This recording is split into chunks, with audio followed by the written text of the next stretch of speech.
A continuación, Tiempo de Derechos.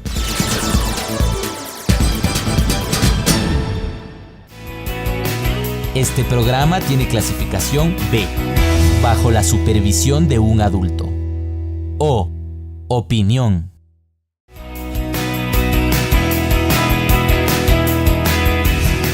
Las opiniones vertidas en este espacio por la producción y dirección del programa son de exclusiva responsabilidad de sus autores y de quienes intervienen en ellos. Telesucesos Canal 29 presenta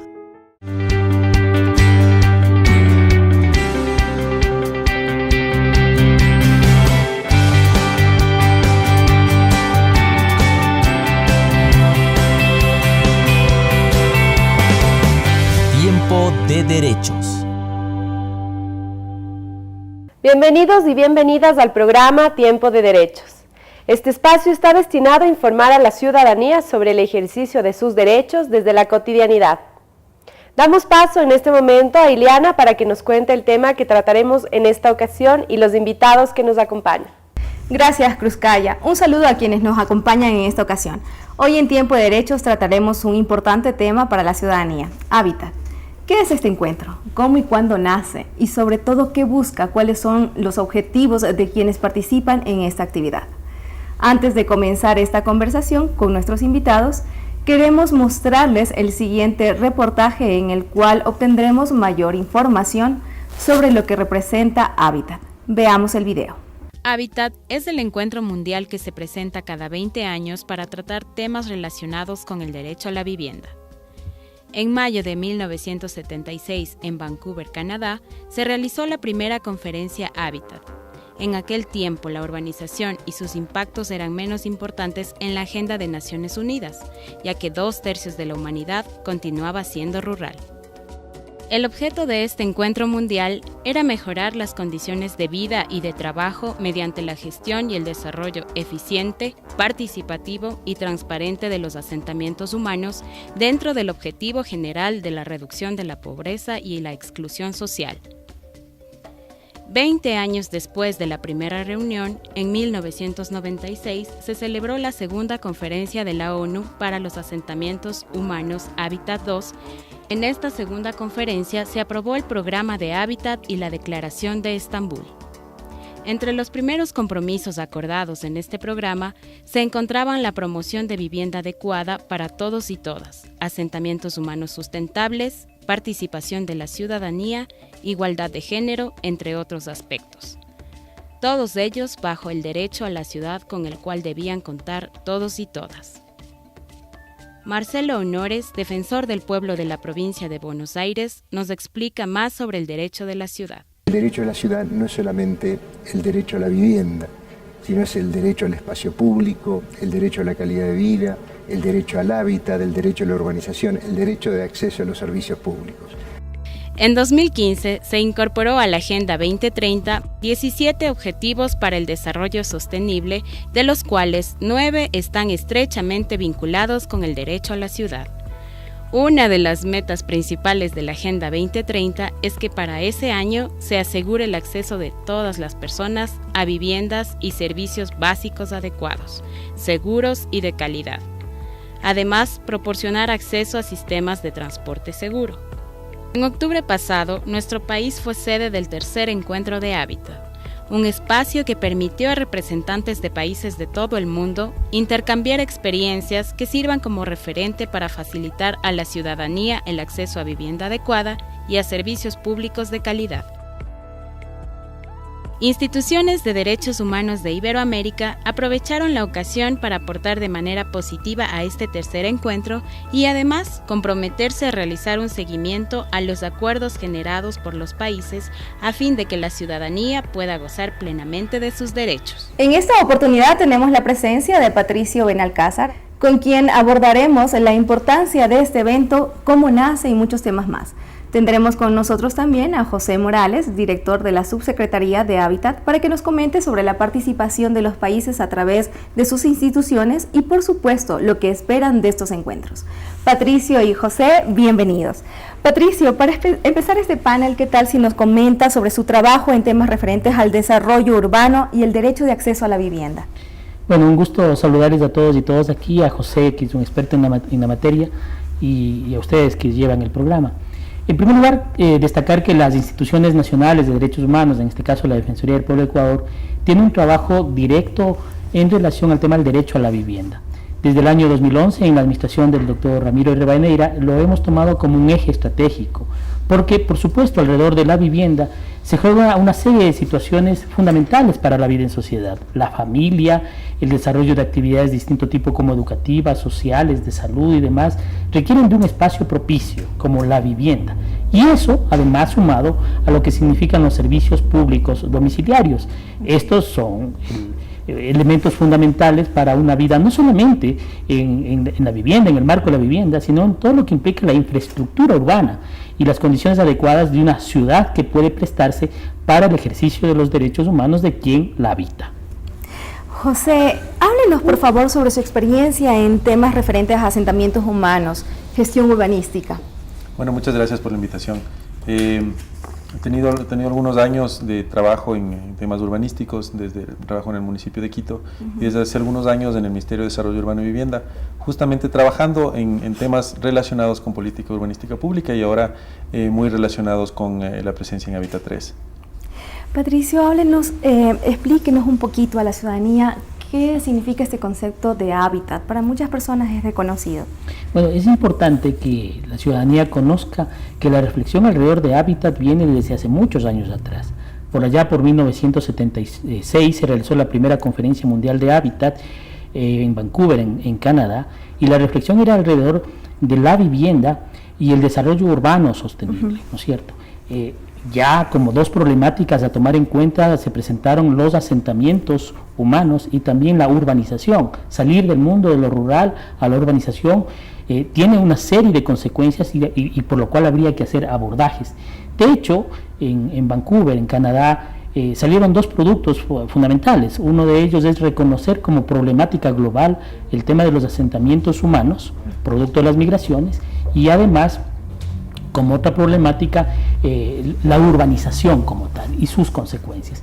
Esto llevó como consecuencia de esta conferencia mundial en Canadá de que Naciones Unidas disponga la creación de un centro especializado de Naciones Unidas sobre el tema de asentamientos humanos y hábitat. En consecuencia, la búsqueda de un desarrollo sostenible y adecuado fue el punto de partida en las nuevas condiciones que el mundo entero estuvo sosteniendo desde esa época y por supuesto hasta los actuales momentos. José, con esto que nos menciona Patricio, ¿qué busca Hábitat como evento? ¿Cuál es el objetivo? Bueno, es un evento realmente importante. Es un evento que se da únicamente cada 20 años. Es un evento a nivel mundial, un evento de Naciones Unidas que reúne a los representantes de todos los países que son miembros del Sistema de Naciones Unidas a discutir sobre temas específicamente relacionados no solamente con los problemas que ha generado la rápida urbanización a nivel mundial, el cual el Ecuador no ha estado exento.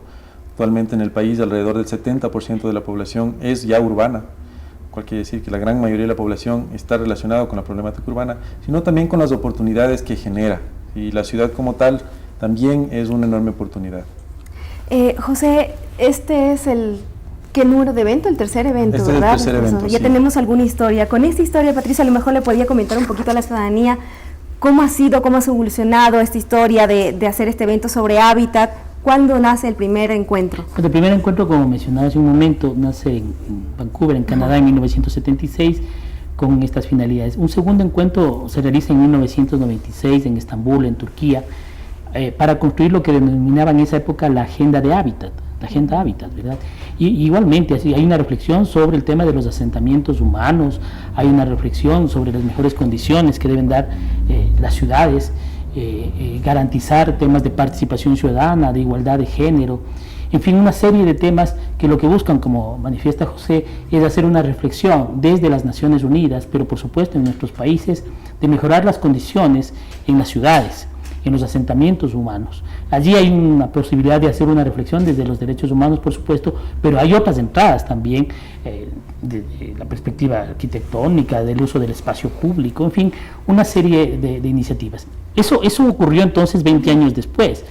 Y hoy acabamos de sostener del 17 al 20 de octubre la conferencia de Hábitat 3 que se realizó aquí en Quito, y era alrededor del tema de la nueva agenda urbana, en búsqueda de un espacio sostenible desde la perspectiva social y ambiental. Una serie de reflexiones importantes al respecto.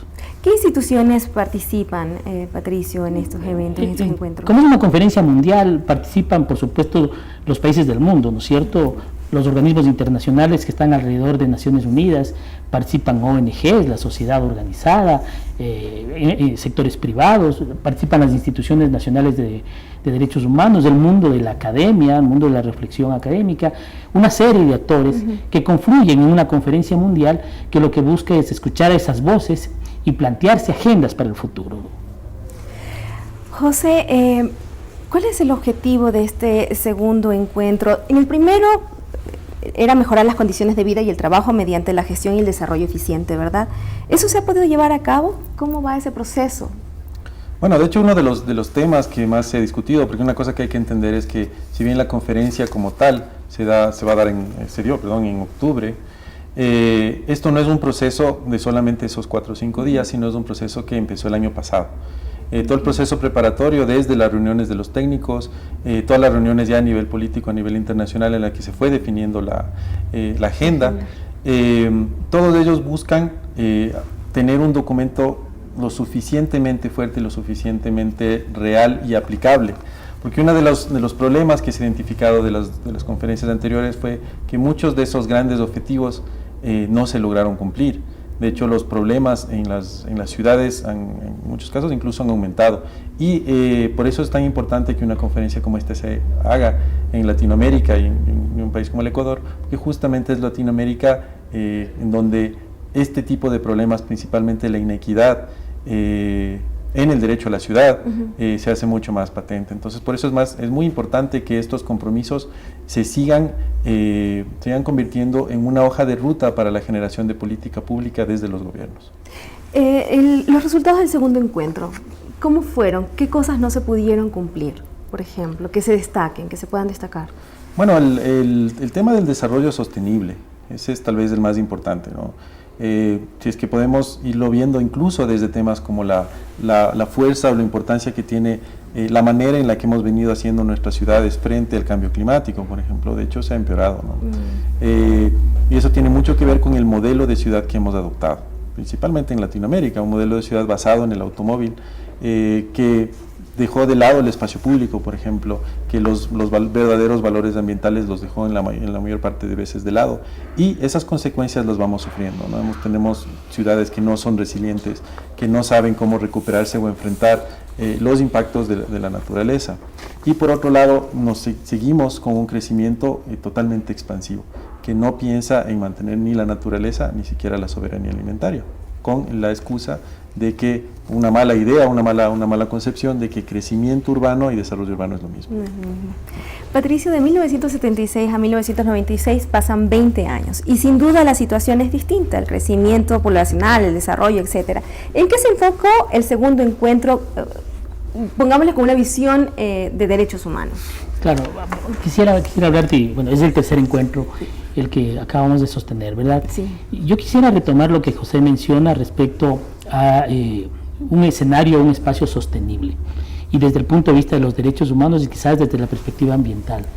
Un tiempo atrás yo hacía una lectura de un ambientalista urbano y él hacía una reflexión que lo pongo a consideración. Él decía, en nuestras ciudades, a nombre del desarrollo y del progreso, nos dedicamos a construir grandes avenidas, grandes puentes, túneles, dando cabida a la viabilidad automotriz, ¿verdad? Pero él hacía una reflexión y decía, ese tipo de iniciativas lo que hacen, para poner una especie de metáfora, es regalarle una camisa a una persona obesa.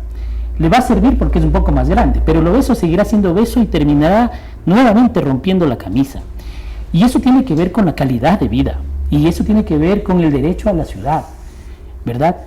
Y eso tiene que ver con las redefiniciones, en este caso, por ejemplo, de sistemas públicos de transporte que garanticen accesibilidad, distintos puntos de contacto, facilidad en la llegada, seguridad y demás, que limite, para poner el ejemplo, que el parque automotor llene nuestras ciudades y cause contaminación, estrés, inseguridad y demás. Pero por supuesto uno puede entender que los grandes intereses corporativos que están atrás de esto empujan e impulsan. Hago referencia a este ejemplo porque es muy importante.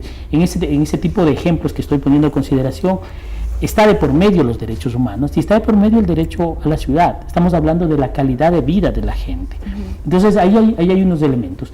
Pero por supuesto, en esta conferencia mundial además se ha hablado de la infraestructura urbana, que debe ser adecuada, que debe ser segura, que debe ser digna, que debe tener servicios en general públicos, pero también dentro de la infraestructura urbana se habla de la vivienda y como un derecho fundamental de quienes habitan la ciudad.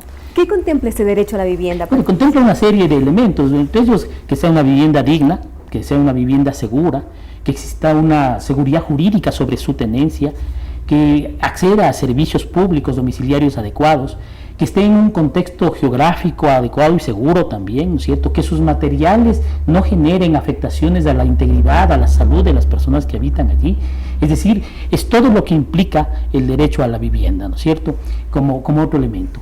Pero José también hacía mención al tema del espacio público, y en esta parte sí quisiera referirme a lo que nos interesa como defensorías, el espacio público como un espacio inclusivo, como un espacio en donde hay seres humanos que tienen proyectos de vida y como un espacio de todos y de todas, ¿sí?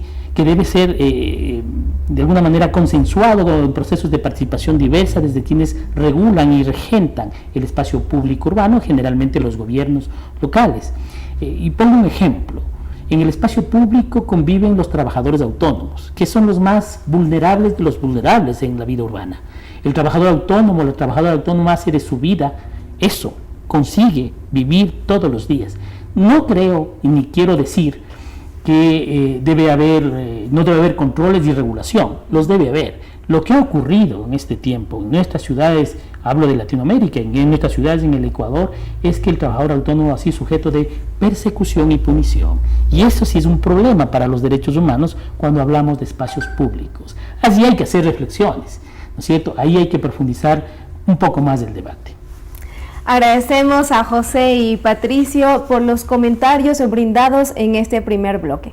Hábitat es sin duda un tema que todos debemos conocer, pues se trata precisamente de mejorar las condiciones de vida de las y los ciudadanos y así generar un desarrollo urbano adecuado.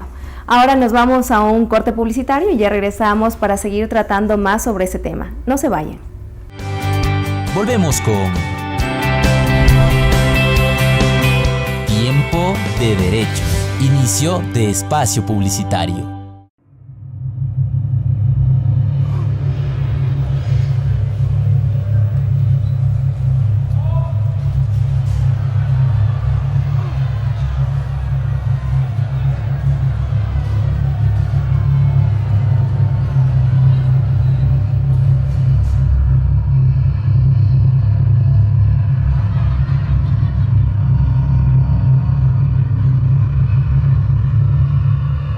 Si has sido objeto de maltrato por tu orientación sexual o tu identidad de género, no te calles, denúncialo. La discriminación por orientación sexual o identidad de género es un delito de odio. Denúncialo. Si has sido víctima de bullying homofóbico, no te calles. No te calles. No te calles. No te calles. Denúncialo.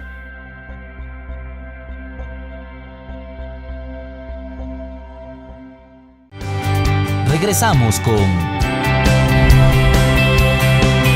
Tiempo de Derecho. Fin de espacio publicitario. Continuamos con nuestro programa. Hoy estamos tratando hábitat. Entre los años 1997 y 2002, la mitad de la población mundial se urbanizó, motivando a promover de manera eficaz los acuerdos llegados en los 2 primeros encuentros de hábitat. José, háblenos un poco sobre cómo ha trabajado el Ecuador para cumplir con los acuerdos a los que ha llegado en estos eventos.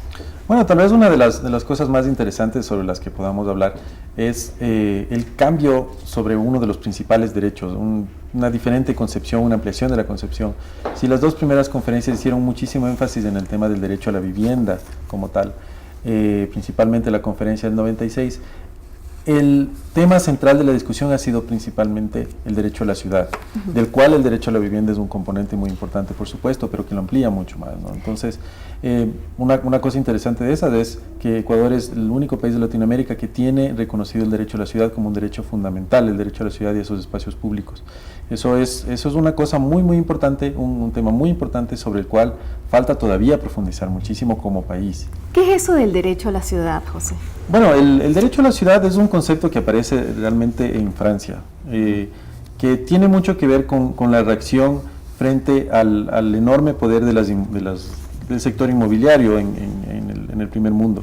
Y de hecho esa es la acepción con la que todavía se le maneja en el primer mundo, y es una de las razones por las que dentro de la Conferencia Hábitat 3, en todo el proceso incluso de la Conferencia Hábitat 3, ha sido una de las principales piedras de toque, ¿no? O sea, de si debe o no estar el derecho a la ciudad reconocido así, tal cual, como derecho a la ciudad. Mucha discusión sobre si debe ser puesto así o simplemente como un concepto, o si es que incluye los derechos humanos en la ciudad, etcétera, etcétera, ¿no? Entonces finalmente quedó un punto intermedio, pero lo interesante ahí es que dentro de Latinoamérica, por los problemas y por la realidad a la que se ha enfrentado con ese enorme y rápido proceso de urbanización, en que países que tienen 90-80% de población urbana, como Colombia, Brasil, México, que se enfrentan a unos problemas de una escala espectacular, es justamente que el concepto del derecho a la ciudad se ha transformado un poco en Latinoamérica y se lo interpreta de una manera un poquito diferente. No es tanto un tema solamente de lucha social y de defensa frente al poder económico, sino más bien es un concepto mucho más amplio, ¿no es cierto? Si le damos un significado sencillo, sería todos tenemos derecho a calidad de vida urbana, no únicamente los que se la pueden pagar. Y esa es la razón de ser del Estado, es poder garantizar que todo el mundo tenga derecho a una verdadera calidad de vida, al buen vivir, como se le quiera llamar. Patricio, ¿cómo intervienen las instituciones nacionales de derechos humanos en cuanto a hábitat? Bueno, las instituciones nacionales de derechos humanos, las defensorías del pueblo en América Latina y con otros nombres en otras latitudes, tienen un interés fundamental en la protección y promoción de los derechos humanos que en el marco de las conferencias se debaten. Cuando José hace mención del derecho a la ciudad, que es un tema de gran discusión, las instituciones nacionales también nos hemos puesto a reflexionar lo siguiente. Cuando uno tiene un derecho, existe un sujeto que demanda su cumplimiento. Cuando hablamos del derecho a la ciudad, la pregunta es ¿cuál es el sujeto que demanda su cumplimiento y cuál es el sujeto afectado? Digo esta reflexión que pasó en Hábitat, incluso en el espacio de las instituciones nacionales, porque además de haber sujetos, es decir, el afectado y el que provocó la afectación, tiene que haber mecanismos concretos de reparación de esos derechos. Entonces hay un debate jurídico interesante en relación al derecho a la ciudad. Sin duda, desde el lado ecuatoriano nosotros hemos defendido, bajo los argumentos que José ha mencionado, la necesidad de la evolución de los derechos humanos y entre ellos la incorporación del derecho a la ciudad. Ya, las sociedades, los estados tendremos que avanzar en los mecanismos que nos permitan hacer posibles y exigibles estos derechos. Esa es una primera entrada. La segunda entrada es que las instituciones nacionales en todas las conferencias mundiales, en esta y en otras tantas, son instituciones que tienen a su cargo velar porque el desarrollo de los programas que tienen estas conferencias, cuando se trate de los seres humanos y también del entorno ambiental, cuando sean afectados, tienen que intervenir en su tutela y en su protección. Es decir, nos hemos planteado una agenda post-hábitat para la protección y promoción de los derechos humanos en la lógica esta del derecho a la ciudad, de hábitat y demás. Solo un detalle adicional quisiera mencionar. En el caso de Ecuador, producto de los lamentables hechos ocurridos el 16 de abril pasado, redefinimos una línea estratégica. Fíjense que ahora una línea de la Defensoría del Pueblo de Ecuador es el hábitat, el derecho a la vivienda y los servicios públicos, para tener un concepto más amplio y que nos permite intervenir de manera más adecuada. Ese es el rol de las instituciones nacionales y siempre además propositivos de incidir e influir en la construcción de políticas públicas, en el marco de la ciudad, por ejemplo, o su agenda, siempre tomando en cuenta los derechos de las personas, de los colectivos y de los sectores más vulnerables. Uno de los temas que hace diferente un poco el enfoque del derecho a la vivienda únicamente hacia el derecho a la ciudad. Es justamente entender que la vivienda no está solita, ¿no es cierto? Un poco lo que se vio en general en Latinoamérica, incluso post el evento Hábitat 2 en el 96, fue que muchos de los programas de vivienda buscaban solucionar el tema cuantitativo. El ejemplo chileno es tal vez el más fuerte de esos, ¿no es cierto?, en lo que se hicieron enormes proyectos de vivienda social, pero con una calidad de hábitat muy bajo, y eso ha pasado en toda Latinoamérica, ¿no? Entonces, claro, se logra que la gente tenga una casita bien construida, que no se le caiga, que esté en buenas condiciones y todo, pero en un hábitat todavía deficiente. ¿Sí? Claro. Entonces, por eso es que es y fue y seguirá siendo necesario ampliar el concepto, ¿no es cierto? El derecho central es a la calidad de vida. Incluso dentro de la misma conferencia y todo el proceso preparatorio, hubo mucha discusión sobre si no estaríamos más bien hablando de que los derechos humanos reconocidos a nivel internacional deben ser cumplidos dentro de la ciudad, ¿cierto? Si es tal vez esa la discusión. Entonces, es una ampliación de visión. Si estábamos muy centrados en que, vea, yo necesito que usted tenga su casita, sí, pero además en un entorno adecuado, que signifique espacio público de calidad, servicios públicos que vayan más allá de simplemente los servicios domiciliarios, sino servicios de equipamiento, educación cerca, protección, salud, etcétera, etcétera, todo relativamente cerca, ¿cierto? Que es todo parte de la calidad de vida, ¿no es cierto? Si es que yo hago un gran proyecto de vivienda muy lejos, por más lindas casitas que les haga, por más lindo parquecito que les haga ahí, si es que esa persona tiene que viajar 2, 3 horas, tomar varios buses para llegar a su lugar de trabajo y tiene que tiene problemas en llevar a sus hijos al colegio porque no los tiene cerca, etcétera, etcétera, no estoy mejorando su calidad de vida. Liliana, si me permite, por la intervención de José, este planteamiento de la evolución de estos conceptos es muy importante para los derechos humanos. En el caso del derecho a la ciudad, salimos de un enfoque liberal de los derechos humanos, individualista de los derechos humanos, a un enfoque social donde Ecuador ha sido además un país líder de plantear este tipo de evolución y la lógica progresiva de los derechos humanos demanda que estos conceptos sean integrados y demanda que tengan respuestas jurídicas y políticas y de programas alrededor de esto. Al punto que, yo hago referencia al 16 de abril, que es lo más cercano, la reflexión después de los acontecimientos de un terremoto y demás, nos hace reflexionar sobre los derechos humanos que están en juego allí, también en situaciones de emergencia.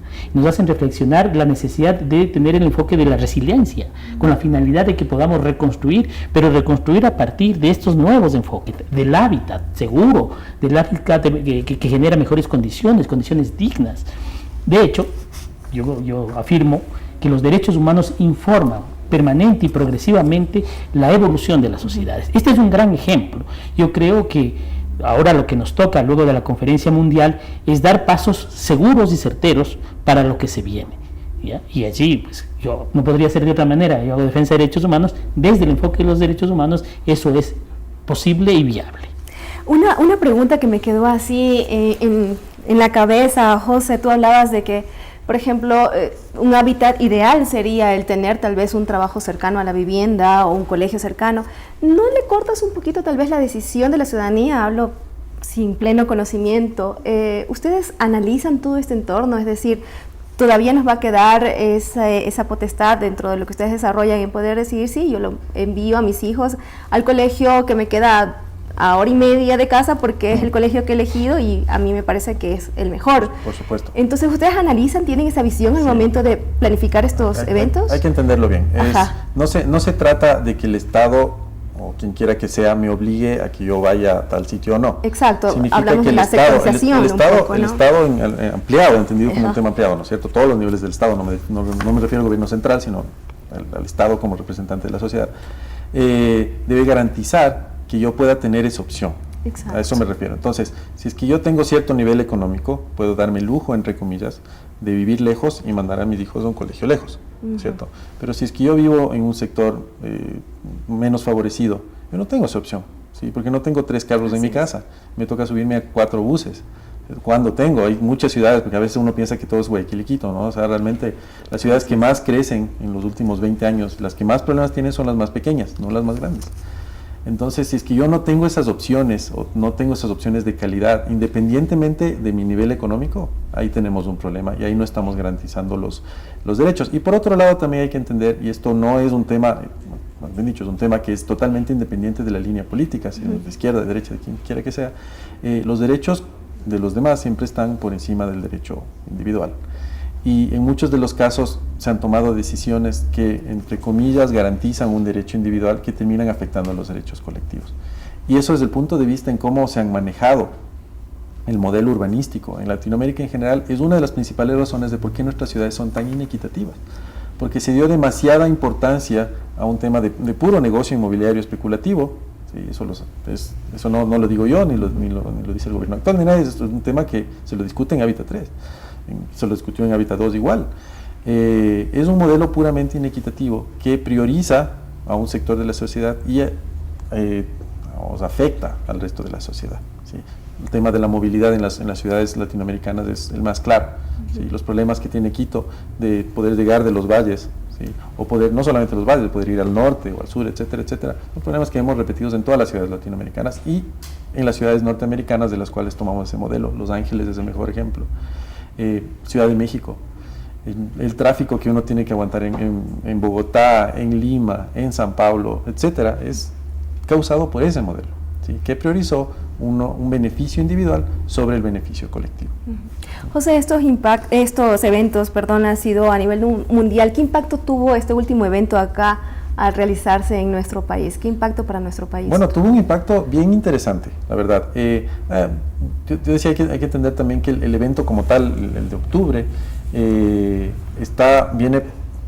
viene con varios eventos anteriores. Ajá. Y además es un evento amplio, ¿no es cierto? Porque aparte de la conferencia central, que es básicamente traer la conferencia de Naciones Unidas a Quito, desde Nueva York a Quito, siempre tiene un montón de eventos alrededor que son bien interesantes, ¿no? Los famosos side events, networking events, etcétera, tanto oficiales como no oficiales. ¿Sí? Las universidades han hecho sus propios eventos, etcétera, etcétera. No más que nada, a lo largo del proceso generó una expectativa muy importante y principalmente despertó la necesidad de discutir sobre estos temas. Es impensable que en un país como el Ecuador, con el 70%, lo menos el 70% de población ya urbana, no discutamos sobre las ciudades y sigamos con ideas preconcebidas y recetas que nos han llegado, que ni siquiera tengamos, que ni siquiera las universidades se hayan puesto las pilas, como se dice, generando carreras específicas sobre urbanismo. No existen en el país.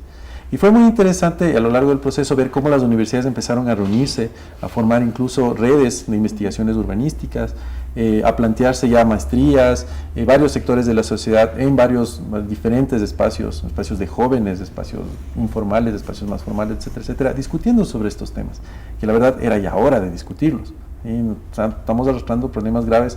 Lo que pasó en el terremoto de abril fue tal vez uno de los mejores ejemplos.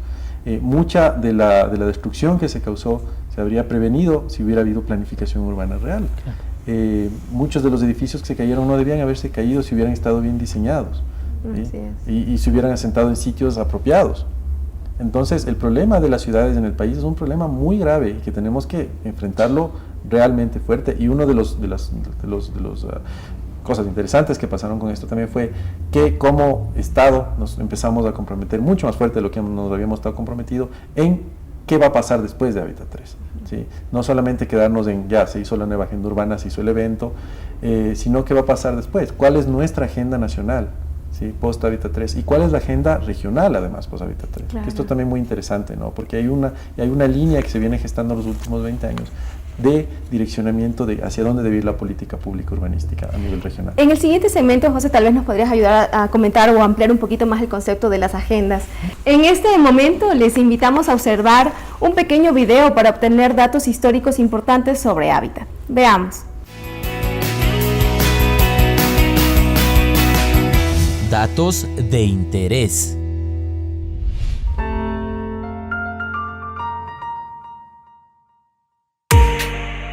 En mayo de 1976 en Vancouver, Canadá, se realizó la primera conferencia Hábitat 1. El objeto de este encuentro mundial era mejorar las condiciones de vida y de trabajo mediante la gestión y el desarrollo eficiente. En junio de 1976 se suscribe la Declaración de Vancouver sobre los asentamientos humanos, en la que se profundizó sobre la situación de las ciudades. 20 años después, en 1996, se celebró la segunda conferencia de la ONU para los asentamientos humanos, Hábitat 2, en Turquía.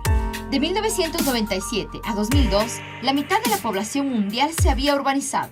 Entre los compromisos acordados se encontraba la promoción de vivienda adecuada para todos y todas. A partir del año 2002, ONU Habitat organiza cada 2 años un foro internacional. Trata temas de urbanismo. En 2015, dentro de la Agenda 2030 para el Desarrollo, se incorporan objetivos para el desarrollo sostenible.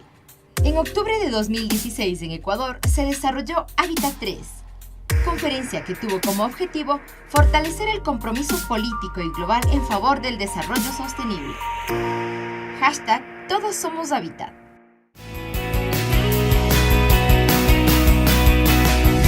Datos de interés. Como observamos en el video, los encuentros de Hábitat se han celebrado cada 20 años y busca sobre todo generar políticas que se ajusten a las realidades poblacionales y que permiten acceder a una mejor calidad de vida, promoviendo el desarrollo. Agradecemos a Patricio y José por sus aportes. Nos vamos a una pequeña pausa comercial y ya regresamos con más aquí en Tiempo de Derechos. Volvemos con Tiempo de Derechos. Inicio de espacio publicitario.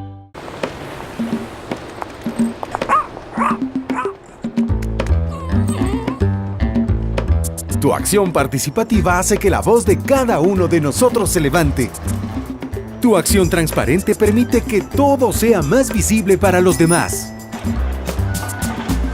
Tu acción eficiente aporta al desarrollo constructivo de nuestra sociedad. Pero sobre todo, tu acción honesta es donde empieza el verdadero cambio para combatir la corrupción. Uniendo millones de acciones para construir el país que soñamos.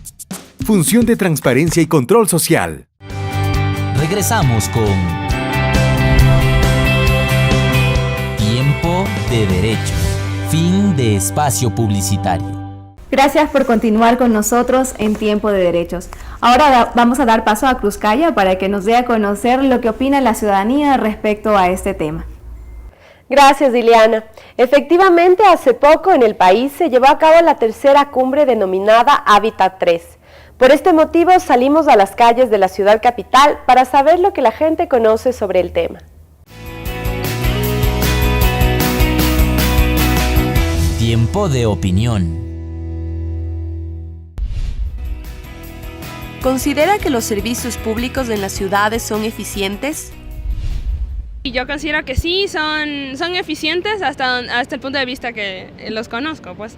Todo depende del presupuesto que tenga cada una de ellas, ¿no?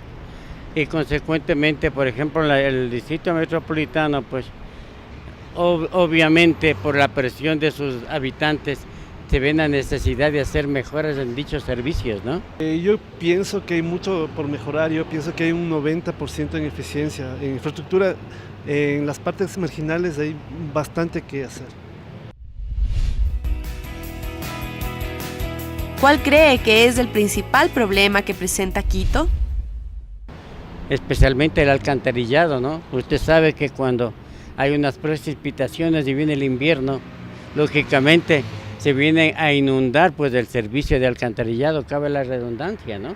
Pienso que el transporte, la movilidad en Quito es muy deficiente, faltan más líneas de buses a ciertos barrios, aglomeraciones y congestiones vehiculares. He visto un poco de asunto como de la vivienda, porque ciertamente hay personas que parece que la situación económica no le permite tener una vivienda un poco más cómoda, un poco más confortable, porque es de acuerdo también a sus posibilidades. No han podido alcanzar los estándares que ellos quisieran para ellos y su familia. ¿Cree que están adecuadas correctamente para la gran cantidad de personas que allí habitan o que deben mejorar? En sí, más organización, eso parte de cada uno, ¿no? De las personas que formamos esta sociedad. Organización, porque si no hay organización, o sea, vamos a hacer las cosas por cualquier lado y este caos va a seguir. Más servicios básicos y más fuentes de empleo aquí para que la gente nosotros en una ciudad acogiente de migrantes de todas las ciudades, entonces tenemos que tener la capacidad de respuesta para que vengan todas esas familias. Yo digo que se debe mejorar pues la organización. Si no hay una organización correcta, pues no va a existir un orden que lleven pues todas las personas, ¿no? Tiempo de opinión. Ahora les invitamos a conocer lo que opina la ciudadanía en medios sociales sobre este tema. Diego Jaramillo opina lo siguiente: deberían haber socializado más lo que es hábitat. Muchas personas desconocemos lo que se tratan en estos encuentros y por tal motivo podemos restarle importancia.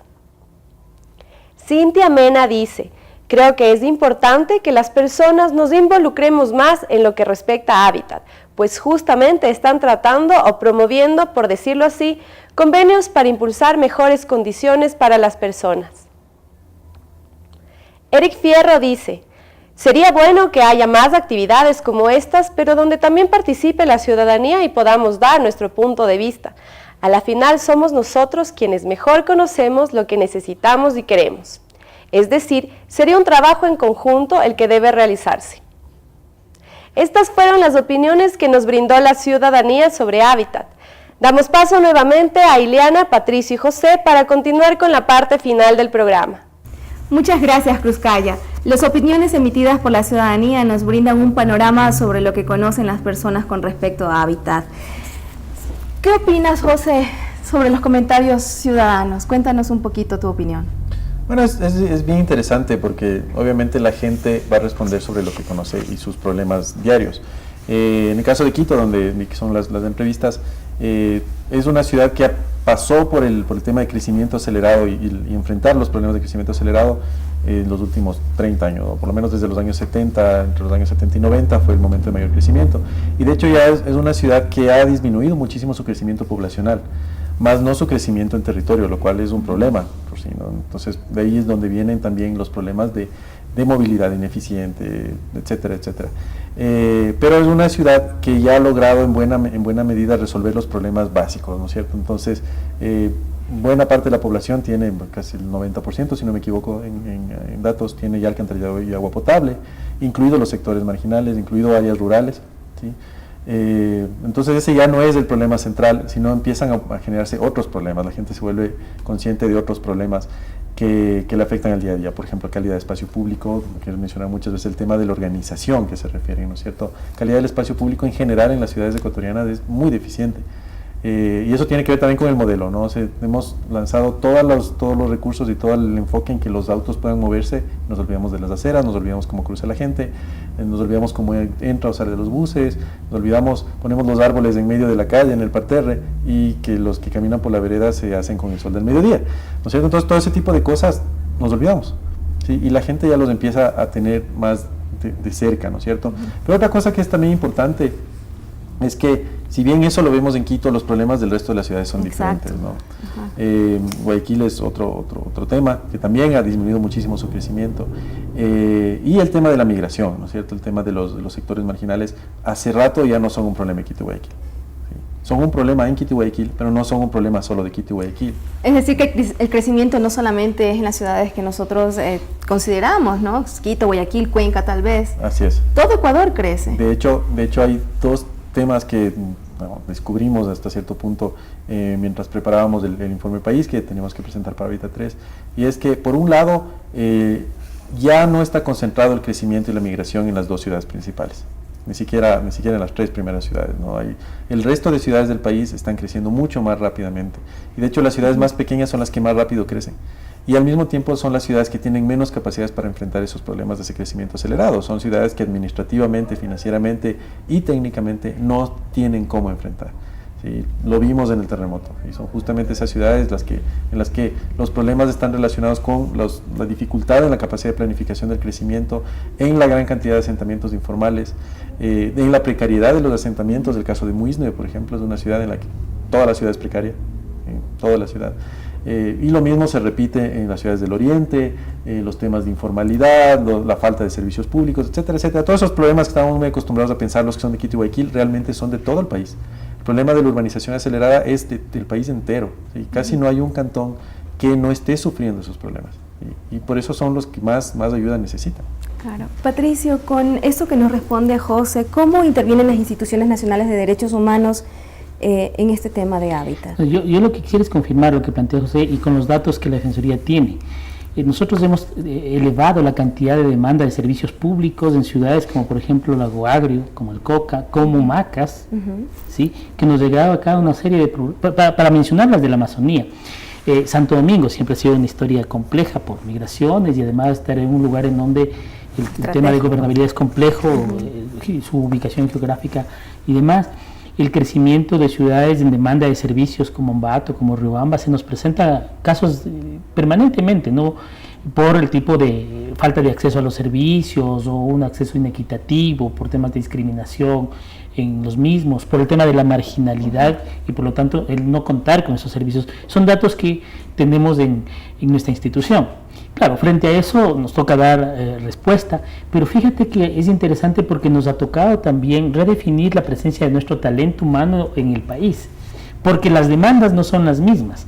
Por supuesto, siempre será la presencia de talento humano de nuestras oficinas en Quito, Guayaquil y Cuenca, siempre se ha mantenido. Pero hoy, a propósito del terremoto de abril, tuvimos que trasladar equipos nuestros de brigadas para que brinden atención en materia de derechos humanos a las zonas de afectación. Entonces tuvimos que asignar a 2 personas semanalmente a Pedernales, por ejemplo, hacer movilización permanente entre Jama, a la zona de Canoa, ir a la zona de San Vicente, incluso a Calceta, donde antes no estábamos. Y esto también, ya hablando de otras zonas no afectadas, ha significado incorporar personal. Entonces ha subido la cantidad de talento humano en ciudades intermedias como Ambato, como Riobamba. En la Amazonía tenemos que redefinir incluso qué tipo de personal se necesita. Es decir, quiero decir con esto que las instituciones tenemos que adecuarnos a esas nuevas realidades que se han presentado aquí. Así que creo que además el tema de hábitat de la conferencia mundial ha significado para el Ecuador, no solamente para el país en términos de una de las funciones del Estado, sino el conjunto de las funciones y en caso de la Defensoría, redefinir nuestro tipo de intervención. Y hemos liberado, en el caso de las instituciones nacionales de derechos humanos, iniciativas con, por ejemplo, la Federación Iberoamericana del Ombudsman, para que también incorporen este tema post-hábitat. Entonces, este tipo de procesos que hemos vivido recientemente animan reestructurar iniciativas, tener un nuevo marco sobre el cual las instituciones de derechos humanos tenemos que actuar y demás. José, ¿qué otros instrumentos jurídicos se han implementado para garantizar una mejor calidad de vida a las personas? Bueno, uno de los principales proyectos en los que estuvo involucrado y muy centrado en el Ministerio de Desarrollo Urbano y Vivienda, y específicamente la subsecretaría de la que yo formo parte, fue la ley de suelo, la ley orgánica de ordenamiento territorial, gestión y uso de suelo, que se publicó en el registro oficial recientemente el 5 de julio. El principal objetivo de esta ley es fortalecer las capacidades de los municipios de ordenar su territorio, de ejercer su facultad que manda la Constitución de ordenar y organizar su territorio, y al mismo tiempo dándole una base jurídica sustentada en el desarrollo de los derechos y los principios establecidos en la Constitución, principalmente el derecho a la ciudad y sus espacios públicos y la función social y ambiental de la propiedad. A partir y en el marco de esa nueva legislación se genera también todo un proceso de legislación secundaria, de normativa secundaria relacionada, que ya tiene una base jurídica a la cual atarse, y todos unos procesos de capacitación y fortalecimiento técnico de los municipios. Nosotros estamos conscientes de que es clave. Una cosa es otorgarles legalmente unas facultades, otra cosa es que las puedan ejercer, y eso ha sido uno de los principales problemas. Los municipios no han logrado tener, por muchas razones, las capacidades reales para tener una presencia también real en su territorio, ¿no es cierto?, para poder realmente ordenar su territorio, que va mucho más allá de dibujarlo, de ponerle colores, sino tener la facultad jurídica incluso de intervenir, porque finalmente cuando uno planifica un territorio, cuando uno planifica una ciudad, cuando hace planificación urbanística, uno está legislando sobre los derechos de propiedad, ¿cierto? Entonces es muy importante tener eso claro. Por mucho tiempo se ha creído que es un tema puramente técnico, y no lo es un tema técnico, administrativo y principalmente jurídico, para lo cual se necesita una base jurídica apropiada. Patricio, con lo que nos dice José, los avances en normativa han sido muy buenos. Entonces, ¿cuál es su opinión al respecto? ¿Tienen enfoque de derechos humanos esta normativa? Yo creo que hay avances significativos en el país, y hay que decirlo, desde el año 2008 con una constitución que establece estándares de otra naturaleza es muy importante. Sumado a eso, el país ha reconocido sus obligaciones internacionales que provienen del cumplimiento de instrumentos internacionales de derechos humanos y otros instrumentos, y que también provienen de aquellas directrices o planes que conferencias mundiales como las de Hábitat plantean y dejan como tarea. Siempre hay un reto pendiente. Yo menciono al menos dos, aprovechando que está José aquí, que la ciudadanía no escucha, es que en la construcción jurídica es necesario apuntalar procesos de participación ciudadana. Eso es sumamente importante porque facilitan los procesos, porque evitan resistencias y conflictos. Ese es un reto siempre presente que yo lo pongo a consideración. Y el segundo reto que me parece relevante es que tengan enfoques desde la perspectiva de derechos humanos y desde la vulnerabilidad de los grupos por sus especificidades. Ese es un tema que tampoco podemos olvidarnos, es decir, hacer planificación urbana, construir legislación y demás, tomando en cuenta estas especificidades étnicas, de género, de discapacidades generacionales, son sumamente importantes. Porque en función de eso, porque se trata de grupos de atención prioritaria, las iniciativas no solamente responderán en términos generales, sino responderán con las especificidades necesarias en los programas, las políticas y la legislación. Esto suele ser un reto permanente porque es complejo incorporar todos los enfoques, pero esa es una demanda que la tenemos como un mandato constitucional. Claro, nos toca como Institución Nacional de Derechos Humanos y por nuestro rol de control en materia de derechos humanos observar que sea así en la construcción legislativa, sea así en las prácticas administrativas, sea así en las acciones, y eviten omisiones de esta naturaleza. José, ¿le puedes comentar a nuestro público televidente qué es esto de la nueva agenda urbana? Bueno, la nueva agenda urbana es el documento que se firma o se firmó en Hábitat 3, es un acuerdo que se fue construyendo desde el año pasado, primero a nivel técnico, después a nivel político, en la que los países que forman parte del sistema de Naciones Unidas, perdón que repita la palabra, pero se ponen de acuerdo en hacia dónde deben ir las ciudades, cuáles deben ser las condiciones, sobre qué principios nos basamos para generar política pública. Y a pesar de no ser un instrumento vinculante, en el sentido de que no es, entre comillas, obligatorio seguirlo, el compromiso de que cada país firma eso, significa que todas las políticas públicas, independientemente de quién esté a cargo, tienen que estar enfocadas a alcanzar esos objetivos. Es igual que los acuerdos de cambio climático, por ejemplo, ¿no es cierto? O los objetivos de desarrollo sustentable. Los países se ponen de acuerdo que hacia eso queremos llegar, ese es el gran objetivo, y en este caso es muy importante, por eso además que se lo haga en el Ecuador y en Latinoamérica, cuál es el objetivo de esas ciudades en las que la gente debe vivir. Es una ciudad en la que prima el dinero, en la que prima el carro, en la que priman los derechos individuales o de cada uno dentro de su lote de terreno, que es un poco lo que suele pasar, o son ciudades en las que vamos a buscar las formas establecidas, por lo menos como grandes lineamientos en esa nueva agenda, para que la calidad de vida sea para todos, independientemente de si uno es pobre, rico, si tiene capacidades especiales o no, sino para todos, y garantizando que los grupos más vulnerables, porque además hay que tomar en cuenta que la vulnerabilidad también se amplía, ¿sí? A veces cuando uno piensa, por ejemplo, en el tema de las capacidades especiales, uno piensa que las rampas para ingresar a ciertos puntos son únicamente para la gente que está en silla de ruedas, por decir, pero todo el mundo se rompe un pie, todo el mundo carga un bebé, todo el mundo lleva un coche bebé, ¿sí? O carga compras, lo que quiera que sea, o carga una maleta, ¿sí? Entonces la vulnerabilidad también se amplía hacia ese punto, y la razón por la que se hace además una conferencia de esta escala a nivel internacional es porque la problemática de las ciudades es muchísimo más amplia de lo que solía ser, ¿sí? Y las reglas de juego han cambiado, ¿sí? Porque es diferente la vida cuando el mundo es mucho más urbanizado, las reglas de juego del día a día son diferentes a cuando es un mundo, digamos, más rural, ¿no es cierto? Es simplemente diferente, son más complejas. Ecuador firmó esta agenda, ¿verdad? O formó parte de esta agenda, entonces como Estado debemos estar conscientes a lo que nos comprometemos, es muy importante. ¿Nos podrías comentar un poquito sobre el eslogan que formó parte de este último encuentro? El cambio nace en el corazón del mundo. Sí, bueno, es un eslogan que yo creo que dice muchísimo de lo que nosotros nos hemos planteado como país, de lo que debe significar para nosotros Hábitat 3. Como decía hace un momento, es mucho más allá del evento. Sí, el evento como tal, ¿cierto? Es lo que implica construir o buscar construir esa sociedad. Y como el Ecuador está en la mitad del mundo, en el corazón del mundo, ese cambio a nivel mundial que va a estar planteado en unos grandes objetivos, en unos grandes objetivos establecidos en esa nueva agenda urbana para los próximos 20 años, nace aquí, nace en el Ecuador. Y tiene que nacer hacia adentro primero, ¿no? Dentro del mismo corazón del mundo. Qué bonito, José. Encuentros como Hábitat buscan precisamente que las personas y los estados puedan contar con mejores elementos para alcanzar un estilo de vida adecuado y digno, que brinde las condiciones necesarias para acceder a vivienda, salud, educación, transporte público y servicios públicos básicos de calidad. Son justamente los estados los encargados de generar políticas públicas que permitan alcanzar estos objetivos, pero además somos nosotros y nosotros quienes debemos exigir que estas condiciones se cumplan. Cruzcaya, ahora nos vamos contigo para despedir el programa. Queremos agradecer la presencia el día de hoy de Patricio y José. Agradecemos también a nuestros auspiciantes.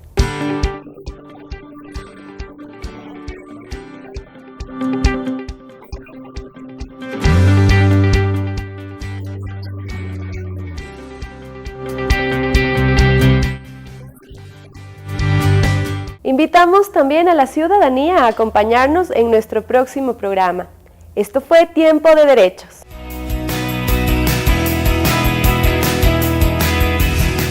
Las opiniones vertidas en este espacio por la producción y dirección del programa son de exclusiva responsabilidad de sus autores y de quienes intervienen en ellos. Telesucesos Canal 29 presentó